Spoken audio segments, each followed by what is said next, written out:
آیت اللہ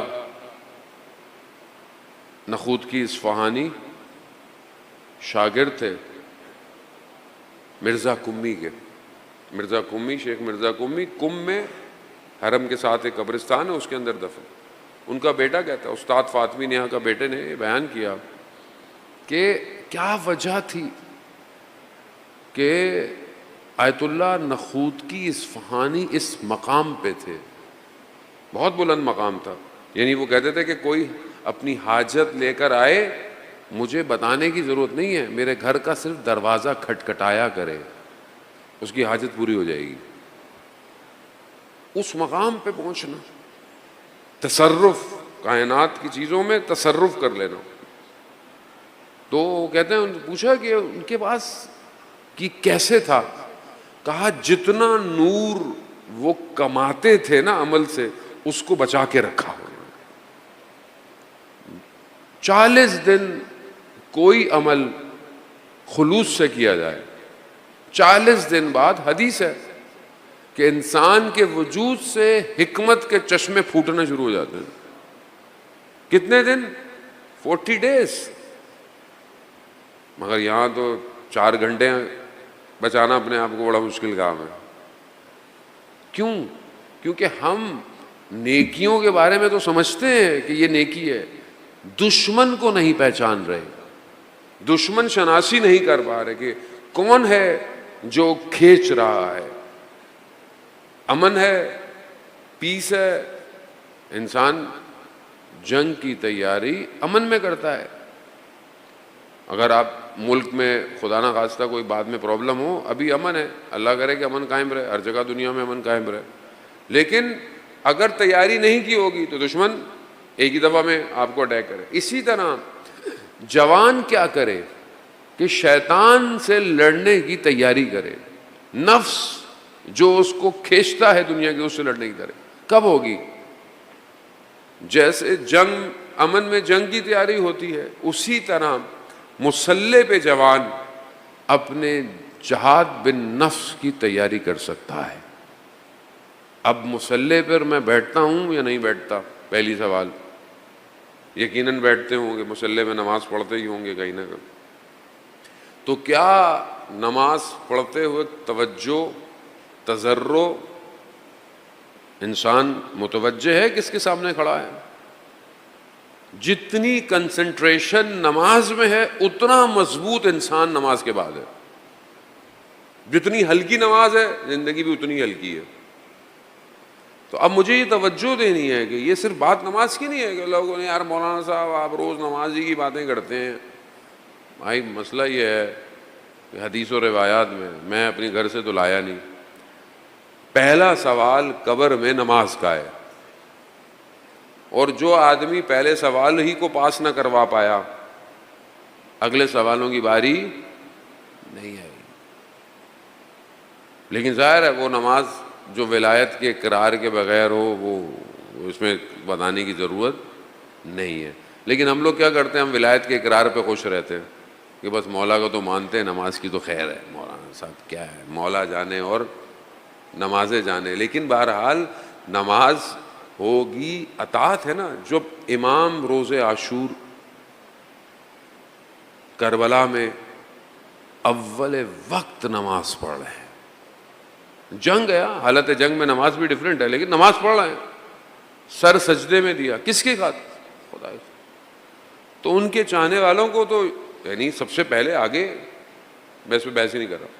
عزیزان محترم، اب یہ نور کو، یہ جو نور ہے اس کو بچانا ضروری ہے، کیونکہ اللہ ظلمات سے نور کی طرف لے کر آتا ہے مومن کو، اور شیطان نور سے ظلمات کی طرف لے کے جاتا ہے. آیت الکرسی تو پڑھتے ہیں ماشاءاللہ، سب کو یاد بھی ہے. اس میں کیا پڑھتے ہیں؟ من النور الی الظلمات. کون ہے؟ اللہ لے کے جاتا ہے، مومنوں کو لے کے جاتا ہے. اور شیطان کا کام کیا ہے؟ من النور الی الظلمات. اس کا کام یہ ہے. اس کو سمجھنا ضروری ہے. اس کو اگر نہیں سمجھیں گے تو سب ہوا میں بکھر جائے گا. آپ نیک کام کرتے رہیں، آپ ساری رات عبادت کریں، ماتم کریں، مجلس کریں، عزاداری کریں، عبادت ہے. آپ اپنے گھر سے نکل رہے ہیں، عبادت میں نکل رہے ہیں. آپ سارے کام جو ڈیوٹی دے رہا ہے وہ بھی عبادت کر رہا ہے. جو چیکنگ کر رہا ہے وہ بھی عبادت کر رہا ہے, جو تبرک بانٹ رہا ہے وہ بھی عبادت کر رہا ہے, سر کوئی عبادت میں مشغول ہے. لیکن اس عبادت کے نور کو کتنی دیر بچا کے رکھوں گا میں, سوال یہاں پر ہے. اور کتنی طاقتیں دنیا کی لگی ہوئی ہیں میرے اس نور کو کھینچنے کے لیے, کھینچنے کی. عشق, معرفت بہت ضروری ہے کہ یہ عمل کس کے لیے ہے. اسی لیے تفکر کے ساتھ عبادت, اس لیے کہتے ہیں نا 1 گھنٹے کا تفکر, فکر کرنا 70 سال کی عبادت بغیر تفکر اس کو برابر ہے, کمپیر ہی نہیں ہے. فکر, تفکر. بنی اسرائیل کا مشہور واقعہ آپ کی خدمت میں پہلے بھی شاید عرض کیا ہوگا یقیناً آپ سے, کہ ایک ملائکہ گزر رہے تھے, دیکھا کہ ایک شخص, بڑی ہریالی ہے, بہت اچھا مطلب پانی ہے, کھیت ہے, گرینری ہے, ایک وادی ہے, اور عبادت کر رہا ہے, عبادت پہ عبادت, عبادت پہ عبادت. ملائکہ تھا گزرے خدا کی بارگاہ میں, کہ معصوم نے روایت کو, حدیث کو بیان کیا, امام جعفر صادق علیہ الصلوۃ والسلام, اللہم صلی علی محمد. امام نے اس حدیث کو بیان کیا, خود فرماتے ہیں کہ ملائکہ گزرا, اس نے دیکھا بہت عبادت کر رہا ہے, خدا کی بارگاہ میں گیا, خدا کی بارگاہ میں گیا, کہا پروردگار یہ تیرا بندہ اتنی تیری عبادت کر رہا ہے, اس کو اس کا اجر کیا ملے گا؟ خدا کا عبادت کا تعلق معرفت سے, عقل سے, خرد سے. تو پروردگار یہ بندہ اتنی عبادت کر, ہاں جاؤ جا کے پوچھ لو, اس سے پوچھو اس کی آرزو کیا ہے. ملائکہ انسان کی صورت میں آیا, دیکھا کہ بہت اچھی جگہ ہے, آپ ماشاءاللہ کیا عبادت ہے آپ کی آرزو کیا ہے, آپ کی خواہش کیا ہے کہ خدا اس کے بدلے میں آپ کو کیا دے. انہوں نے کہا میری تو ویسے کوئی خواہش نہیں ہے, لیکن پھر بھی اگر خدا ایک گدھا بھیج دیتا تو یہ اتنی جو ہریالی ہے یہ کھا لیتا. وہ ملائکہ واپس چلا گیا, کہا پروردگار تو نے صحیح کہا, عبادت, تفکر, عقل کے ساتھ اس کا اجر ہے, اٹھک بیٹھک کا اجر. بعض ہوگا لیکن ہم یہ سمجھتے ہیں اٹھک بیٹھک کا اجر نہیں ہے تو ہم نے تو اٹھنا بیٹھنا ہی نہیں ہے. نہیں بھائی, آپ کے پاس تفکر ہے, آپ کے پاس کوئی بھی عبادت ہو, کسی طرح کی بھی عبادت ہے, اگر تفکر اور خرد, عقل نہیں ہے, اجر نہیں ہے, کوئی بھی عبادت. اب آپ کچھ بھی کر لیں. تو میں خود اپنے اندر وجود میں اپنی عقل کو کتنا انہینس کر رہا ہوں, اس کو سکین کریں. آپ ماشاءاللہ جوان ہیں, آپ مجلس کے اندر میجورٹی 95 سے بھی زیادہ پرسنٹیج جوانوں کی ہے, جو بزرگ ہیں وہ بھی جوان ہی ہیں ماشاءاللہ. لیکن جانے محترم خوب جوان سرمایہ ہے, شباب روایات کے اندر آیا ہے, شباب ان سرمایہ ہے. خوب یہ سرمایہ آیا دشمن استعمال کر رہا ہے یا پھر یہ امام کے لیے؟ دو ہی کام ہے. دیکھیں راستے دو ہیں, بس دو راستے, تیسرا راستہ کوئی نہیں ہے. بھول جائیں گرے ایریا نے. آج کل کے دور میں, اب جس دور میں ہم زندہ رہتے ہیں, ہم خدا کا شکر کریں, ہم اس دور کے اندر ہیں جس میں یا بلیک ہے یا وائٹ ہے, گرے نہیں ہے. ہم یہاں سے دور سے دیکھتے ہیں نا, کوفہ, بصرہ, گرے تھا, آسان نہیں تھا, بہت مشکل کام تھا. جو پروپیگنڈا تھا, جس طرح کا پروپیگنڈا تھا, وہ آسان نہیں تھا, مشکل تھا. ایسے ایسے لوگ, بڑے بڑے لوگ کہیں اور چلے گئے. مدینہ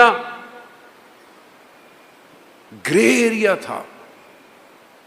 ابھی آپ کے سامنے حق اور باطل واضح ہو گیا. ہم تو جس دور میں ہیں خدا کا شکر کریں کہ یہ حق ہے یا دنیا پچھلے کچھ دہائی تک اسی کنفیوژن میں رہی. حق کدھر ہے, حق کہاں ہے؟ امت مسلمہ مقدس خادمان حرمین شریف, دنیا تو اسی میں ہی بنتی رہی نا, اور بن بھی گئی اور پبلک بھی بناتی رہی اس کو. کیا ہوا؟ کون ہے؟ دیکھیں کسی کو پہچاننا ہے نا تو ضد سے پہچانے. ضد کس کو کہتے ہیں؟ اپوزٹ. بلیک کیسے سمجھ میں آئے گا وائٹ کے مقابلے میں؟ روشنی کیسے سمجھ میں آئے گی تاریکی کے مقابلے میں؟ جب اندھیرا ہے تو کیا ہے بھائی؟ روشنی نہیں ہے. اندھیرا کیا ہے؟ روشنی کا نہ ہونا اندھیرا ہے. اندھیرا خود کچھ نہیں ہے، یعنی ایک چیز کا وجود نہیں ہے دوسری چیز وجود میں آ گئی، خود نہیں ہے وہ، اس کا عدم وجود دوسرے کو پروڈیوس کر رہا ہے. باطل کیا ہے؟ حق کا وہاں نہ ہونا باطل ہے، ورنہ خود باطل کچھ نہیں ہے. آج کے دور میں تو واضح ہو گیا.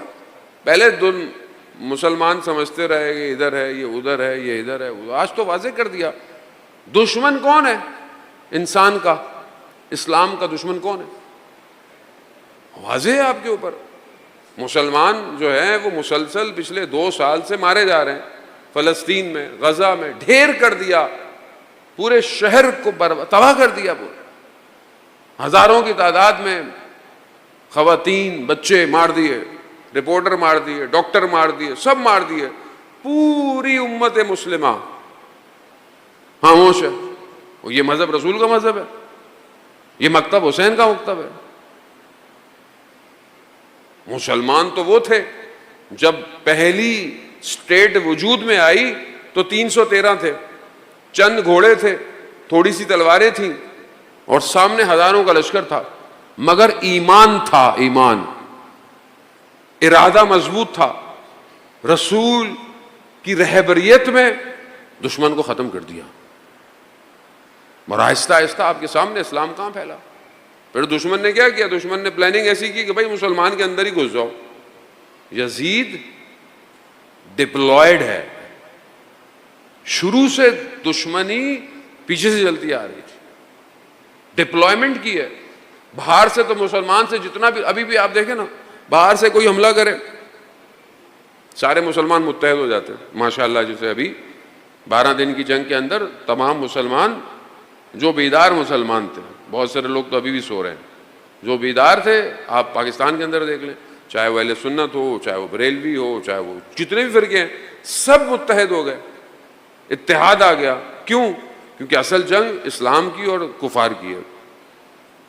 تو اگر ابھی بھی اس سٹیج کے اندر ہمیں اپنا دشمن سمجھ میں نہیں آ رہا اور اس کی چالیں سمجھ میں نہیں آ رہی ہیں، تو قصور کس کا ہے؟ دشمن کا ہے؟ نہیں.